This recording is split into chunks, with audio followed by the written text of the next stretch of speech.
skala lokal atau apa, ya udah kita harus berdayakan teman-teman kita. Budgetnya dari mana?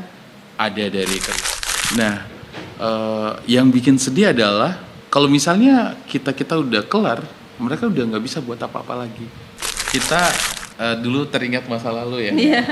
Tahu nggak kenapa kita bikin layar benteng dan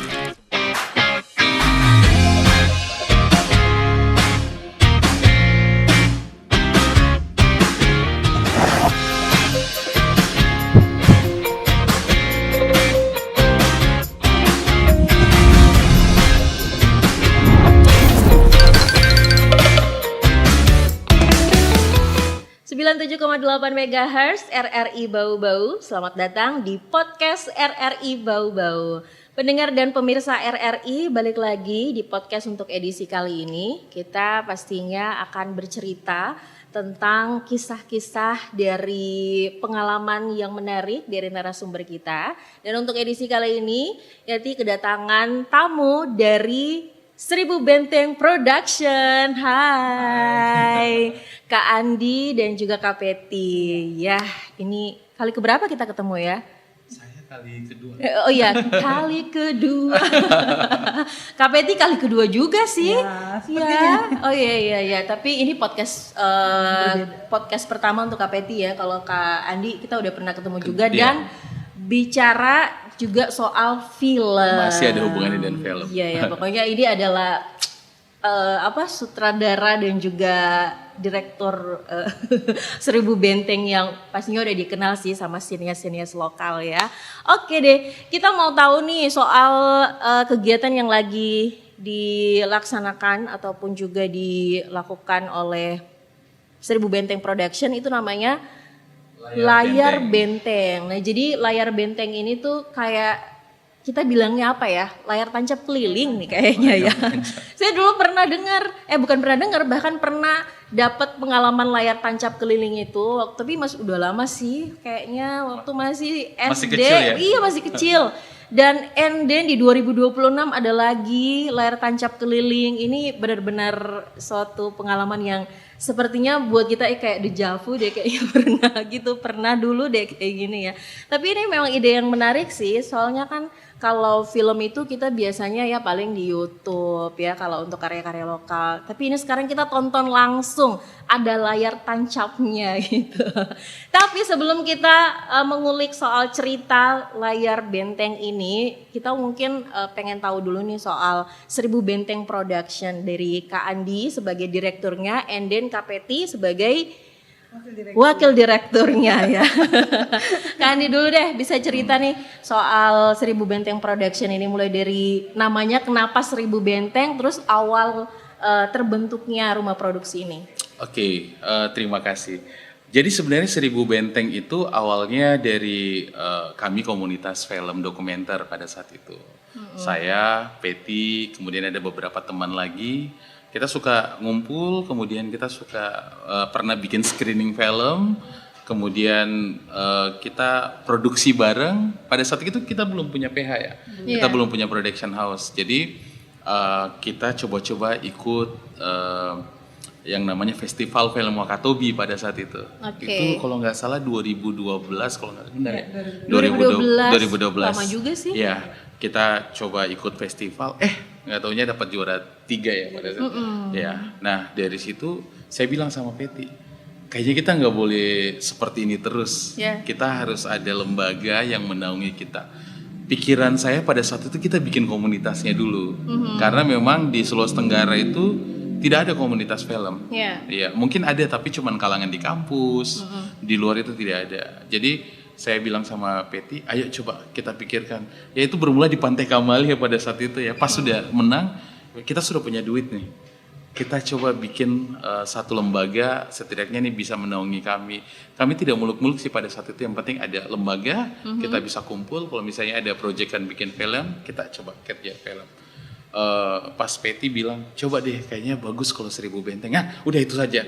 Nah, langsung bungkus. Ya sebenarnya belum ada nama dan kita belum kepikiran ini mau kayak gimana ke depannya. Nah, kemudian pada saat itu proyek pertama kami malah kita ke Papua ya, Pet.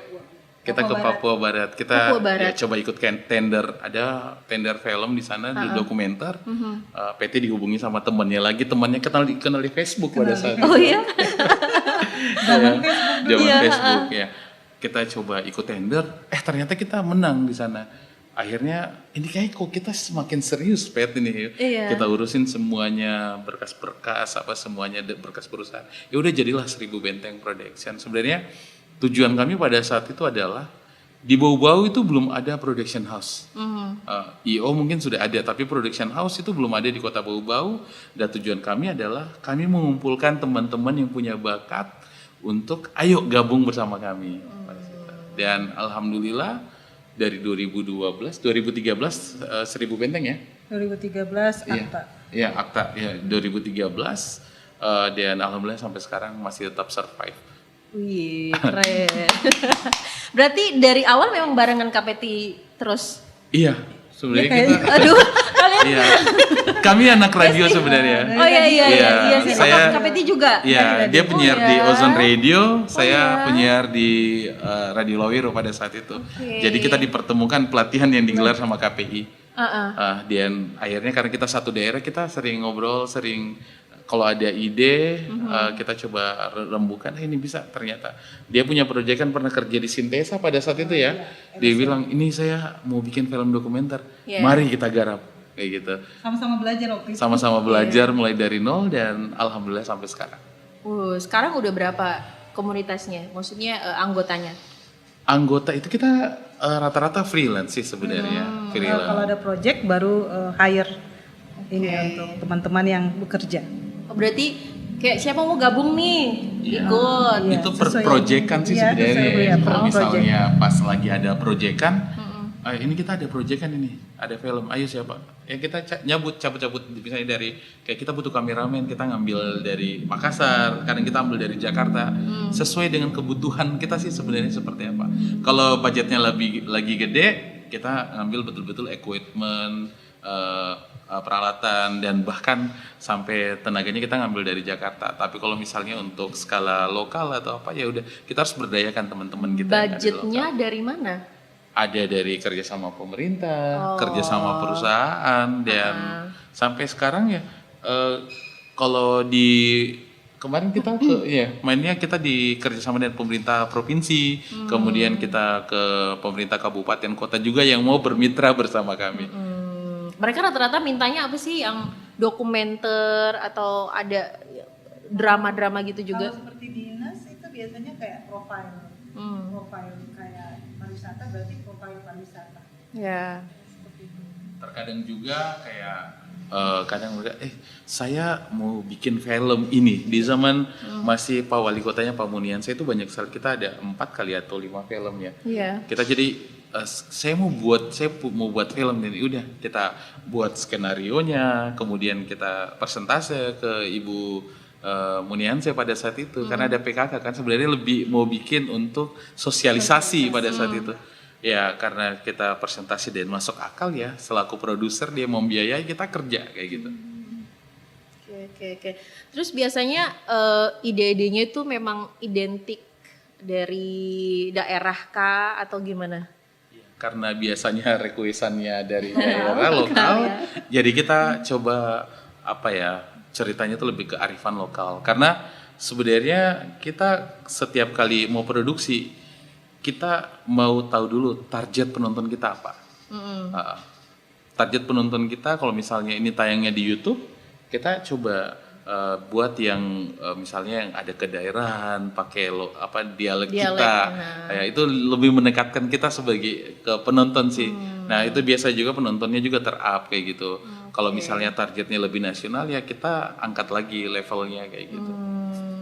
Oke. Berarti emang idenya tuh mereka yang tentukan terlebih dahulu gitu, ceritanya nanti dikembangkan oleh 1000 Benteng Production gitu. Kita biasa ini ya tawarkan beberapa ide.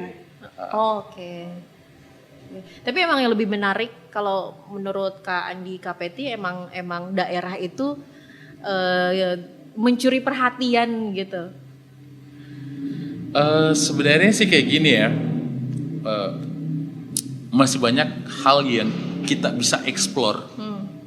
Saya suka bilang sama Pet, ini masih banyak nih yang kita bisa explore di daerah ini. Kita ada ide ini. Saya biasa bilang, saya lempar sama Pet, ini kita ada. Ini kayak acara tradisi budaya. Kalau misalnya kita cuma lihat misalnya tradisi nih. Kalau misalnya orang cuma ikut kayak kemarin Pet ya, Pekandiana namanya lu. Kalau misalnya kita cuma lihat itu sebagai satu tradisi saja, ya udah kelar, nanti tunggu lagi tahun depan baru ada. Tapi bagaimana kita sebagai pekerja kreatif untuk memikirkan ini bisa kita angkat jadi audiovisual, dokumenter. Kita harus cari narasumbernya, kita harus cari kira-kira apa nyambung nggak apa yang diomongin sama narasumber, kemudian yang diobrolin gambar yang kita tampilkan yang kayak gitu. Karena ada beberapa juga yang teman-teman coba buat film dokumenter tapi nggak sinkron antara apa yang diomongin sama narasumber dan apa yang ditayangin gitu loh. By the way dari tadi kayaknya saya bisa melihat terlalu banyak ide di kepala Kak Andi. Yang dari 2012 sampai 2026 bersama Kak Andi nih, Kak Peti, gimana sih caranya? Apakah Kak Peti juga cukup kewalahan menghadapi ide-ide yang banyak ini? Kewalahan ya lumayan. Tapi sebenarnya emang dari sebelum berdirinya 1000 Benteng itu kami tuh sudah suka budaya. Oh iya. Karena sama-sama saya juga dulu mantan wartawan. Iya. Sukanya itu saya malah dulu digelari sama teman-teman kantor itu wartawan budaya. Karena paling suka liputan budaya. Terus, gitu. Jadi kami itu biasa ke luar kota, acara adat, meliput acara adat. Entah naik motor atau naik mobil sewa yang bersama orang-orang banyak, atau naik motor, itu motor yang jauh sampai ke Lasalingu, itu hanya untuk kami liputan budaya yang seberapa sih maksudnya kalau dari hasil ini, tapi kami senang untuk melihat hal-hal unik tentang budayanya dari Buton itu sendiri. Tapi di tengah gempuran tema-tema yang sekarang lebih modern gitu ya, anak-anak muda sekarang kayaknya udah mulai meninggalkan budaya dan tradisi daerah nih. Terus kan namanya 1000 Benteng udah pasti ya kayaknya ini jadi kekuatannya emang di identik daerah gitu. Bagaimana supaya bisa tetap menarik perhatian mereka? 1000 Benteng punya apa gitu? Itu dia tadi. Apa ya? Jadi kami harus riset. Emang tantangan juga kayaknya. Tantangan ya, sih sebenarnya ya. tantangan. Karena sama yang kami buat itu yang masih agak modern adalah film Bullying ya terakhir ya. Oh iya. Nah, Bullying itu jadi bercerita tentang seorang anak yang dirundung di rumah juga mendapat kekerasan dari bapaknya kayak gitu. Nah itu agak universal ceritanya karena kita tidak terlalu gambarkan itu kedaerahan tapi lebih ke Gen Z. Iya, tapi emang tradisi itu tapi tradisi ternyata setelah kami upload pada saat itu di YouTube penontonnya lebih dari hampir 100.000 ya. Iya, itu yang lebih kita harus kembali melihat ke anak-anak muda zaman sekarang masalah kejiwaan yang selalu bertentangan dengan orang tua, mungkin yang di dalam gambaran itu orang tua milenial bertemu dengan Gen Z. Dan juga kan sekarang lagi marak-maraknya kayak bullying, itu di dalam film itu sangat-sangat jelas dan menurut itu salah satu film yang cukup memuaskan untuk kita karena itu sangat-sangat anak muda. Tantangan terberatnya adalah ketika buat film tidak sesuai dengan target penonton. Ada beberapa, jadi kayak misalnya nih ada tawaran, bisa nggak kalian bikin film? Kemudian saya pengennya kayak gini, saya kasih ide lagi sama klien kan, coba ini target penonton kita adalah kita mau menyisir anak muda. Nah kita harus cari dulu nih apa yang disukai sama anak muda, apa yang biasa mereka lakukan, baru kita buat filmnya seperti itu. Karena kadang kalau kita ngikutin misalnya saya mau buat film, klien harus begini. Kalau misalnya kita yang ikutin mau dari mereka, kadang filmnya kayak itu hampas sekali gak banyak film. Ada beberapa film. Emang ada yang pokoknya titik ini harus kayak gini. Tapi sepintar-pintarnya ya kita rembukan lagi tim kreatif yang ada di dalam. Saya bilang kayaknya kita harus sampaikan lagi nih ke kliennya. Kalau modelnya kayak gini, ini pasti sedikit penontonnya dan targetnya kan kalian mau sosialisasi, jadikan ini film sebagai sosialisasi atau untuk edukasi, itu tidak akan sampai. Dan alhamdulillahnya juga klien bisa mengerti tentang itu dan ya semuanya bisa dibicarakan sih. Dan setelah tahap akhirnya mereka, wah ternyata memang bagus seperti ini ya. Nah, untuk karya yang udah diproduksi kan ini ada dokumenter sama terus ada drama juga kan. Iya, Mas. Nah, kisah-kisah gitu. Kalau dibandingin nih dari keduanya yang lebih menguras energi ini yang dokumenternya atau justru yang drama ini? Sebenarnya kalau dibilang dari menguras energi itu adalah film fiksi. Karena kita melibatkan banyak tim di situ, belum lagi berurusan sama talent, berurusan itu banyak lini, ada make up, kemudian ada apalagi wardrobe, banyak yang dilibatkan. Pokoknya banyak sekali. Saya bahkan pernah terlibat dalam produksi besar kayak film Komang, kemudian Jodoh Tiga Bujang. Saya terlibat langsung untuk ngurusin talent pada saat itu. Emang itu. Tapi kalau misalnya dibilang juga dokumenter itu santai juga tidak. Karena terakhir saya produksi film Pindokoa, itu yang kerja sama dengan Indonesia TV, itu sangat-sangat menguras tenaga. Karena kenapa? Kita melibatkan sama anak-anak. Nah biasanya produksi yang ada anak-anaknya itu juga mempunyai tantangan tersendiri. Sama Cahaya Untuk Nur. Nah pada saat scene-nya si Nur kecil, itu Runi, anaknya Peti. Nah saya pas syuting, gimana? Sudah hafal naskahnya? Sudah di mobil itu lagi senang. Pas sudah depan kamera kayak gini dia langsung diam, nangis tiba-tiba. Tidak mau dilihat sama saya langsung bilang, kamu pergi di ruangan sebelah, saya bilang, biar saya yang hadapi sama ini. Jadi setelah dia pergi di ruang sebelah, nah akhirnya dia mau. Itu pun dipaksa dulu nangisnya sampai 3 kali. Sampai take-nya berkali-kali bisa. Biasanya kalau bisa sama anak. Sama itu yang waktu kita waktu kami produksi Pindokoa. Mereka anak kampung di sana, di Anak Bahari. Anak bahasa lokal. Indonesianya tidak lancar. Tidak terlalu lancar dan bahasa daerah karena kami bingung kadang kan. Itu dokumenter sebenarnya itu bisa kita produksi dokumenter itu minimal 2 hari itu udah kelar. Atau 3 hari itu kita produksi udah kelar. Tapi ini kita betul-betul ekstra, kita menunggu mereka jam istirahat harus benar-benar istirahat.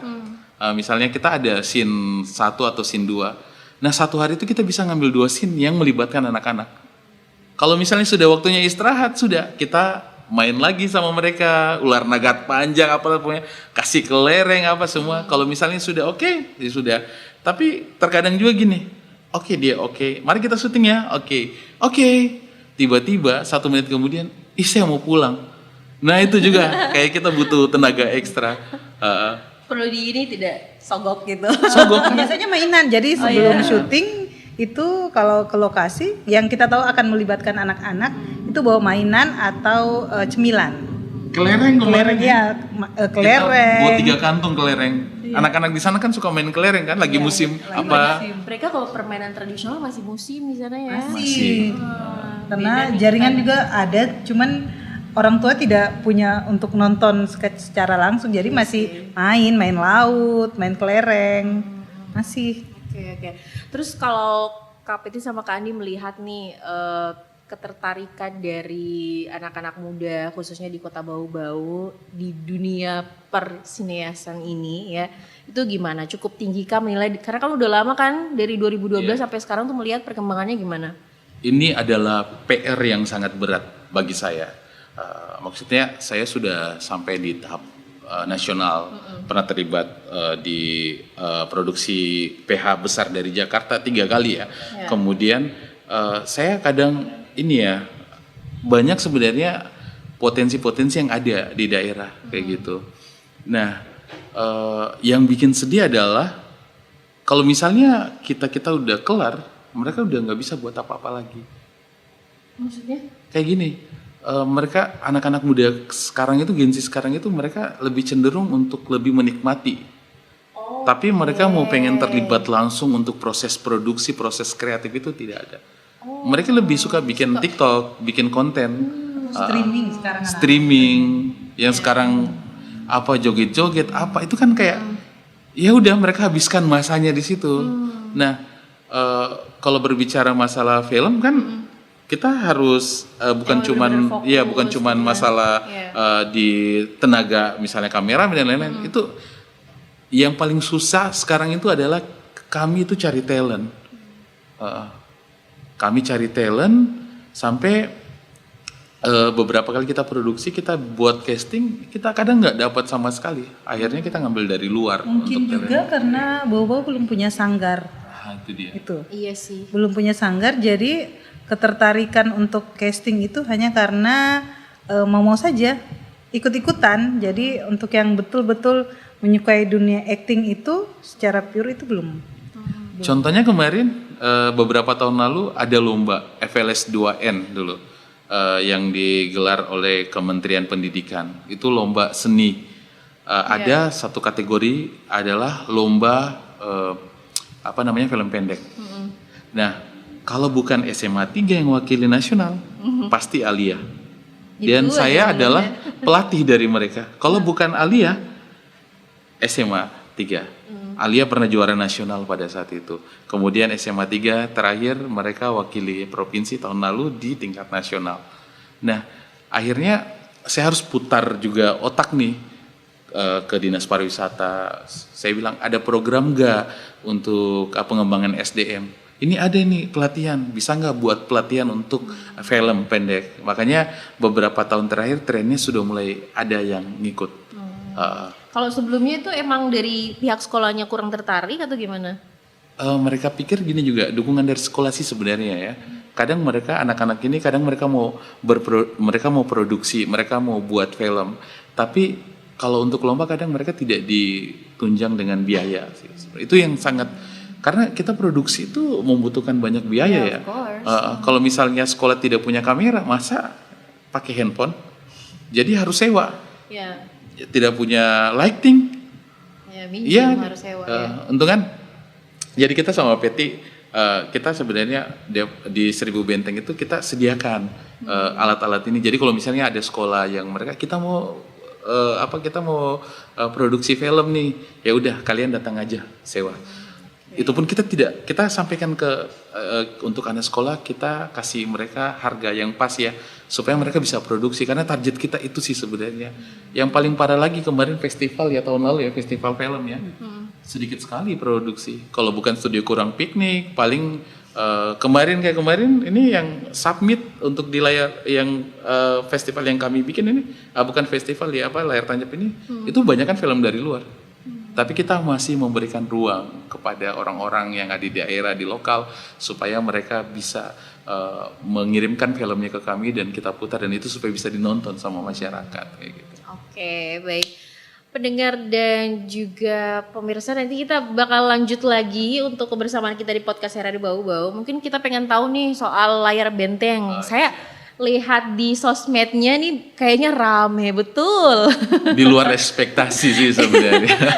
Luar biasa loh, apalagi yang di situ, yang di Bahari. Di Benteng Keraton dan di Bahari itu pecah hampir 1.000. Di Benteng Keraton 1.000 penontonnya. Wow. Di Bahari ya juga kurang lebih 1.000 juga yang datang. Wow. Yaps, kita bakal ngomongin soal ini nih, layar benteng, layar tancap ya. Dulu waktu masih kecil saya inget tuh kalau udah kan biasanya kalau ada layar tancap itu kan diumumin kan keliling kampung. Bentar malam nanti di balai desa ada layar tancap, dateng gitu. Saya lupa dulu apakah kita bayar 1.000-2.000 rupiah apa gimana, apa gratis, saya lupa sih ya. Tapi emang itu adalah pengalaman yang sangat-sangat menggembirakan ketika mendengar wah ada layar tancap yang udah kumpul satu kampung gitu ya. Dan kemarin pas layar benteng hadir di Benteng Keraton Buton tuh, waduh kayaknya luar biasa sih saya lihat postingannya. And then di lapangan gimana? Pecah juga di sana?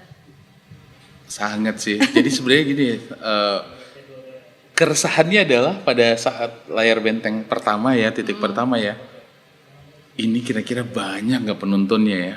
Oh sempat ada sempat, gitu kan?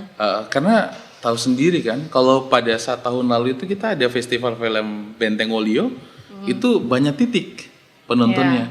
Jadi memang itu rame Benteng Keraton. Saya pikiranku ini mudah-mudahan rame. Nah karena ini kita fokuskan di satu titik, jadi penontonnya lebih Ngumpul kelihatan gitu kayak ya. gitu kan. Nah apa ya?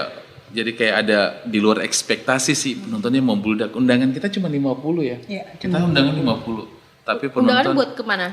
Ke komunitas-komunitas, sanggar dan Sekolah-sekolah. lain-lain, ya sekolah-sekolah. Malah mereka nggak dapat kursi. Karena ya itu dia. Sudah ditempati masyarakat. Iya.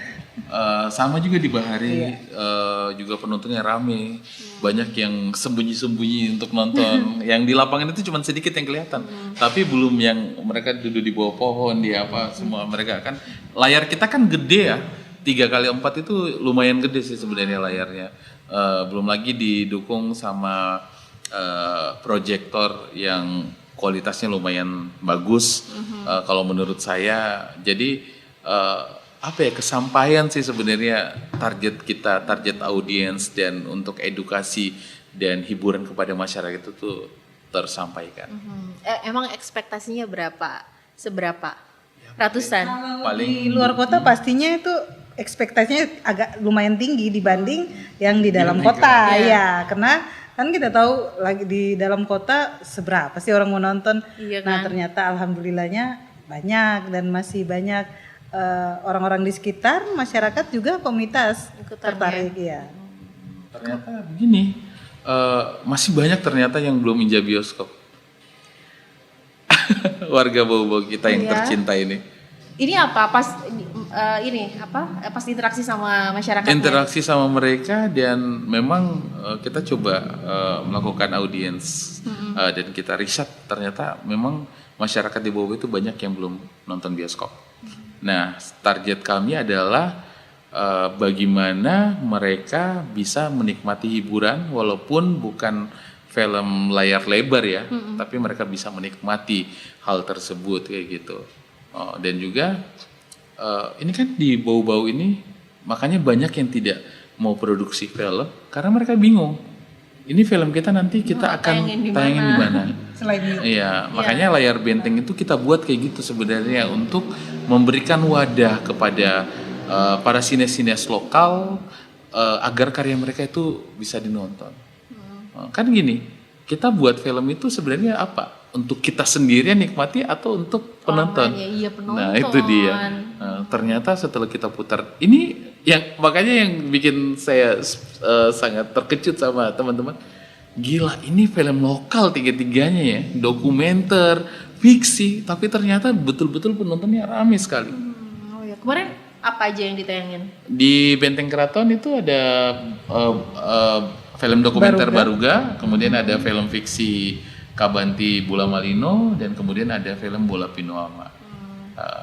Bola Pinoama juga ya lumayan sih ya, penontonnya juga agak banyak ya, karena Oh, ini di timing yang berbeda-beda. satu titik, jadi kita langsung memutarkan 3 film. Oke.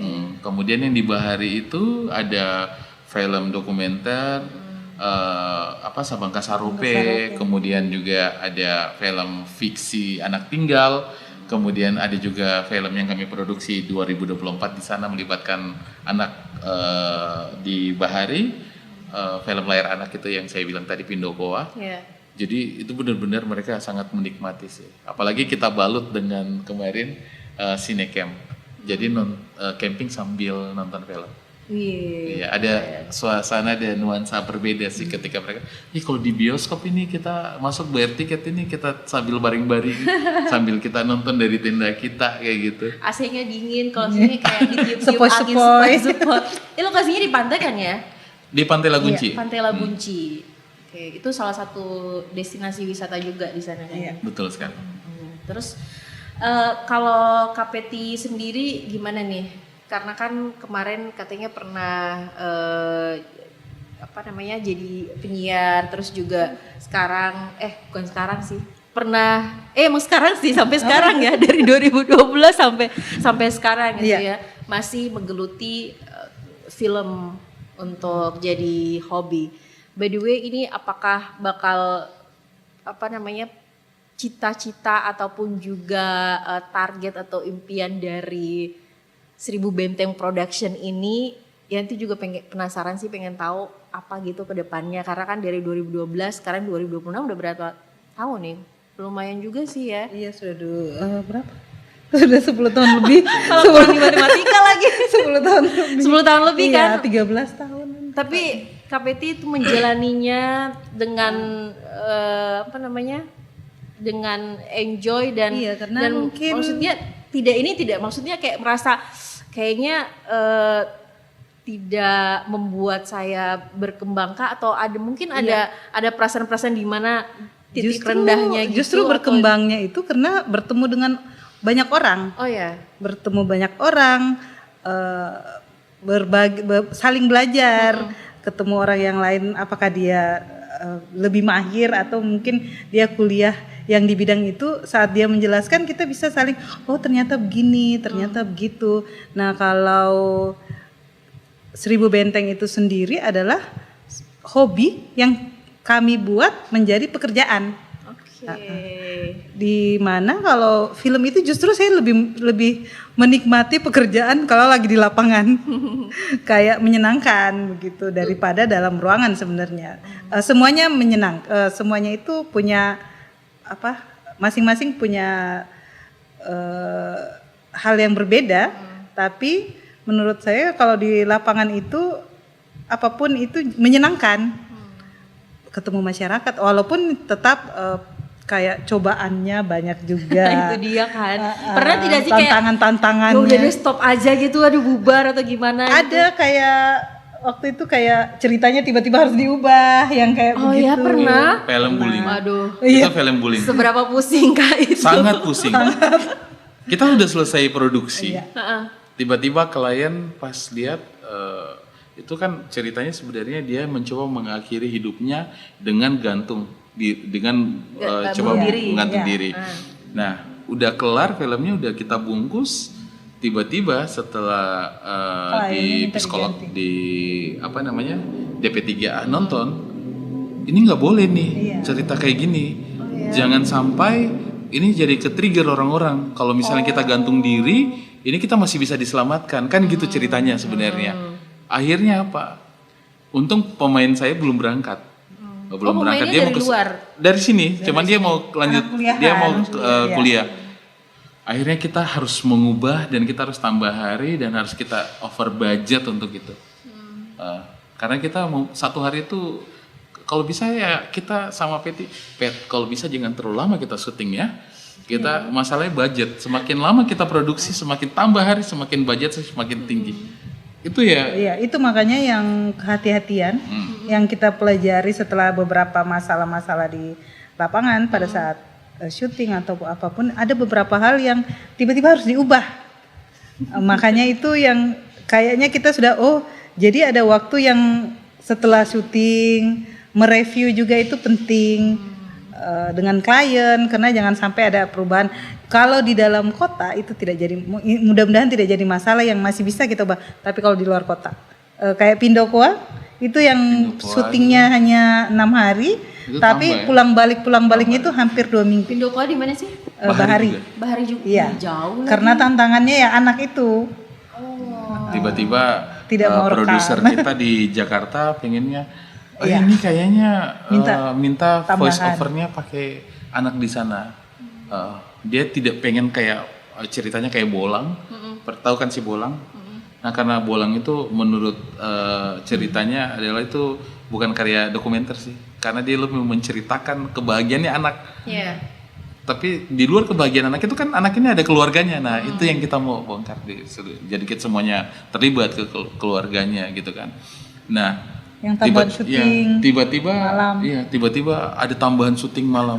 Ini kurang ini gambar bapaknya pergi memancing. Itu harus saya syuting dari jam, bayangin, dari habis Isya untuk ngambil adegan dia mancing, itu saya baru selesai syuting berendam sampai jam 12 malam. Beneran turun ke laut juga. Kita ngambil suasana di dangkal, tapi kalau malam kan itu jarak pandang kan ya udah sama semuanya kayak gitu kan. Ya udah kita ngambil dari situ, itu ya Allah, pas saya bilang ini jangan lagi kita ulang, karena talentnya juga dia kan tidak terbiasa, sering salah. Akhirnya itu saya bilang sama mana kameramen inti saya sudah berangkat. Jadi ini betul-betul permintaan yang harus kita Karena namanya klien ya. Nah, kadang saya juga ada satu proyek kan saya emosi kan, Pet ini nggak bisa begini. Udah jangan terlalu emosi, mereka itu klien. Saya nggak mau lanjut, biar aja begini nih barang. Saya kadang emosi juga sih sama klien. Iya, capek kan. Dia yang suka ini kan, saya orangnya egois kan, dan mereka harus ikut saya. Janganlah kamu begitu, itu klien, harus kita pikirkan baik-baik. Karena ada beberapa yang kayak bullying itu karena kita mengikuti hasil penelitian juga. Oh ternyata betul, kita yang salah. Sebenarnya ada beberapa hal yang salahnya itu karena hasil penelitian. Kita harus mengikuti itu karena sesuai dengan hasil penelitian. Takutnya memang seperti itu, yang seperti tadi ke-trigger. Terkadang kliennya kita sudah sodorin, ada klien yang acut-acut. Kita sudah sodorin, ini skenario kami, produser ini, ini skenario kami, tolong dibaca. Ya udah, ini udah bagus, nggak dibaca sedetil mungkin. Literasi rendah. Sampai tiga kali dibaca lagi ya. Udah saya sudah baca. Oke, 3 kali pas sudah final draftnya dibaca lagi sebelum kita syuting. Jangan sampai ada nanti kita syuting berubah lagi kayak gini. Ya udah, ini udah bagus naskah kamu, gitu. Kan biasanya kita kasih waktu 3 kali untuk ini apa yang mau dimasukin di skenario, di sini ini apa yang dimasukin, kayak gitu. Nah, masalahnya kliennya sudah oke dengan cerita yang kayak gitu, tiba-tiba berubah. Nah kayak gitu ya, udah kita coba saja. Tapi alhamdulillah filmnya juga bagus. Itu film edukasi, dan alhamdulillah sudah diputar beberapa festival dan juga beberapa kali juga dipakai di luar untuk dijadikan video edukasi. Jadi sebelum acara dimulai, nah itu diputar. Salah satu karya terbaiknya dari 1000 Benteng Production kalau menurut Kak Andika Peti apa? Yang pertama Bullying, itu sangat luar biasa. Kemudian yang kedua adalah Cahaya untuk Nur, jadi juara nasional. Keduanya fiksi. Ya karena ini apa ya?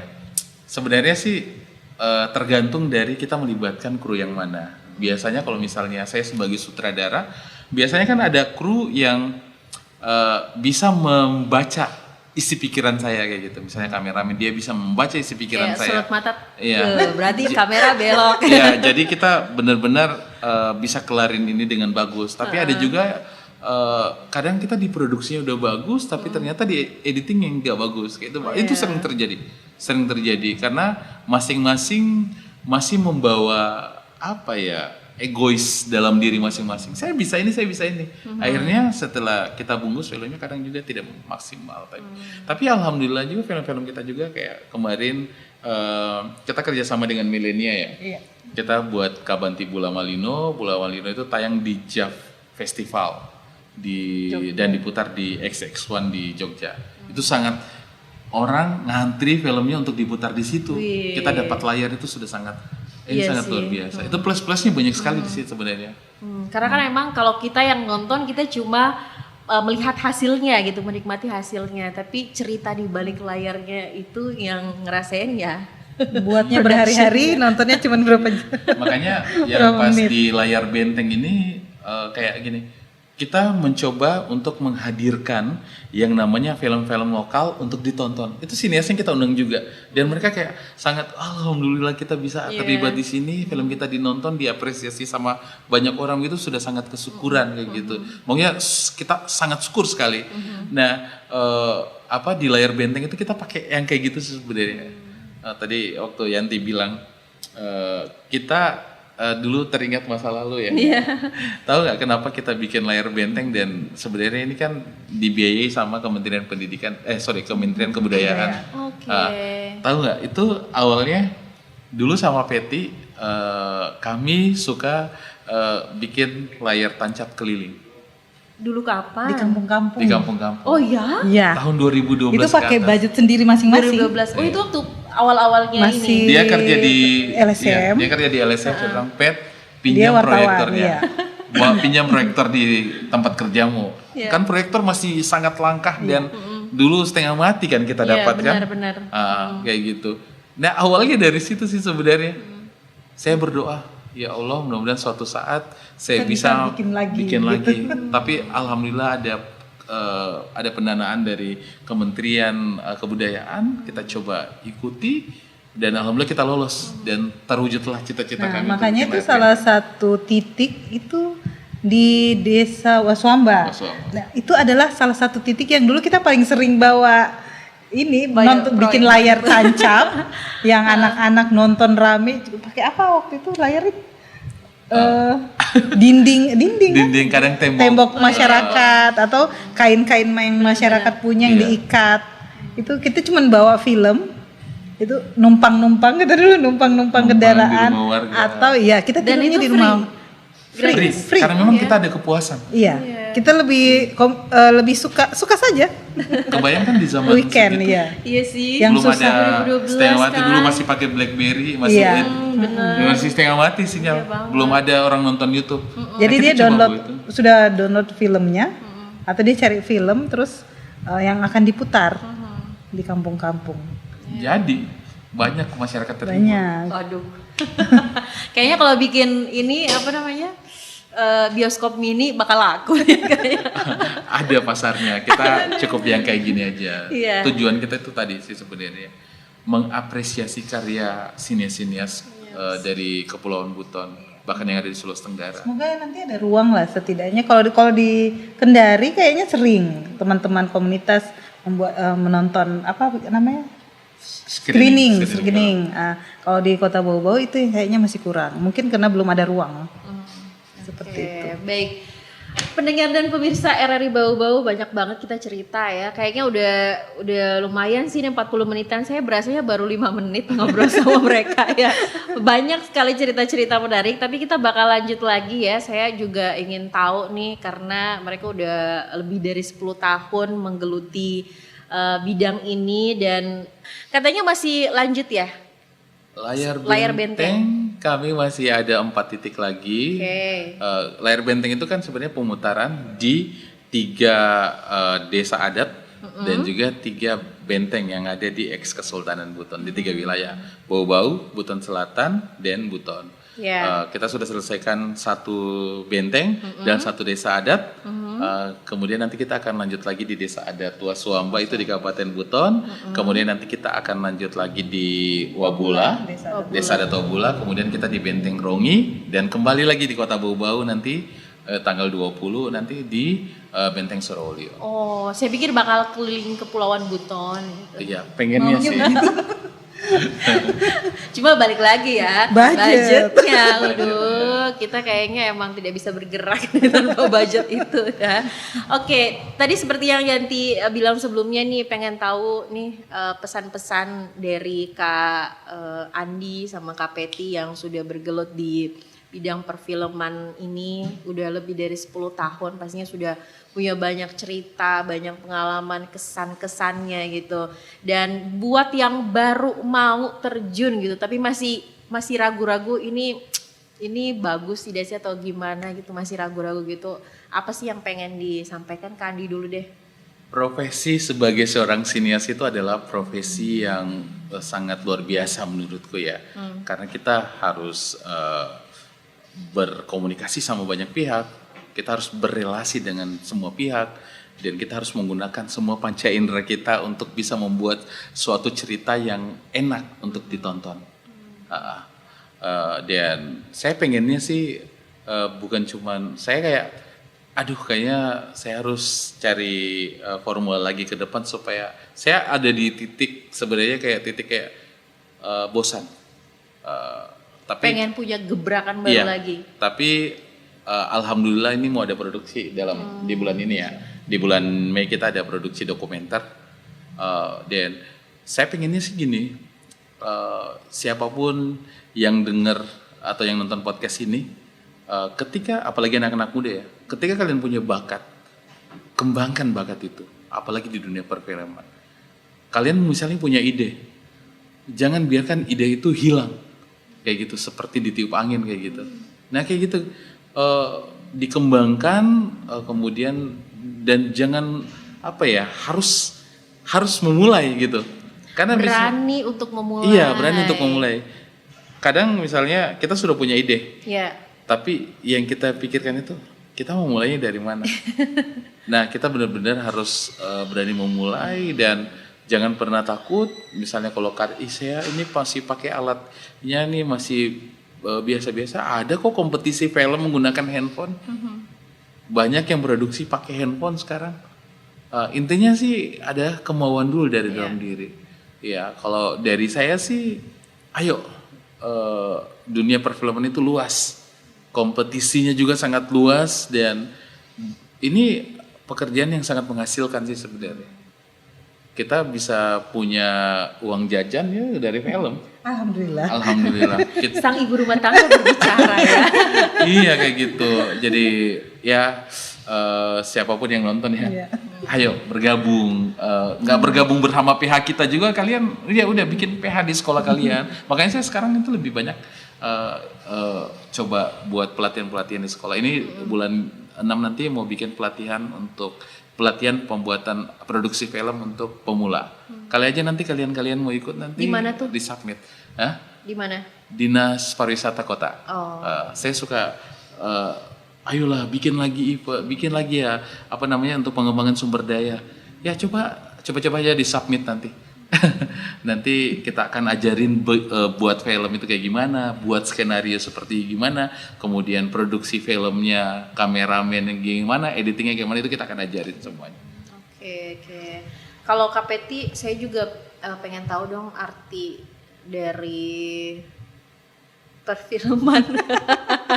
Aduh, soalnya tadi pas menyinggung soal lumayan buat jajan, senyumnya lebar sekali gitu ya. Seakan-akan bukan buat jajan saja. Tapi mungkin ini lebih dalam gitu. Kalau KPT sendiri film itu apa gitu? Arti film itu apa untuk KPT? Kalau dalam membuat film, kalau untuk saya kepuasan bukan hanya karena uang jajannya, ya boleh juga, ya betul sekali. Ya. Cuman kepuasan untuk berinteraksi dengan orang juga. Ini saya kan tidak ada basic film sama sekali sebenarnya. Cuman gara-gara ikut pelatihan waktu itu, justru tertariknya kalau saya malah ke dokumenter, karena dokumenter itu menceritakan sesuatu yang sebenarnya, yang tidak walaupun mungkin sekarang ada acting, tapi walau tanpa acting dia nyata. Itu makanya saya suka dengan hal-hal yang berbau film dokumenter. Kalau untuk pesan untuk yang Gen Z dan seterusnya nantinya kan, itu menjiwai atau kan sekarang sudah terbuka luas kayak pendidikan, pelatihan itu. Untuk hobi pun sekarang, kalau dulu kan zamannya kita milenial masih kaku, sarjananya ada sarjana ini, sarjana. Nah beda sekarang, lebih banyak terbuka peluang-peluang, program-program pemerintah ada, swasta ada. Jadi mungkin anak-anak muda itu boleh mencari, terus untuk mencari sesuatu peluang itu sekarang besar karena menggunakan internet itu banyak hal. Jadi boleh belajar seluas-luasnya untuk masa depan, seperti itu. Berarti intinya jangan takut untuk memulai. Jangan dulu mikirin kesana-kesananya, mulai aja dulu ya. Kita dulu bikin film juga awalnya belum dapat duit. Tidak ada karya yang langsung bagus ketika diproduksi. Itu harus ada proses. Intinya adalah tadi yang dibilang jangan ragu untuk memulai, dan ya semua itu akan berproses dengan sendirinya. Biarkan pengalaman yang menaikkan level Anda, udah kayak level Mobile Legends atau apa nih?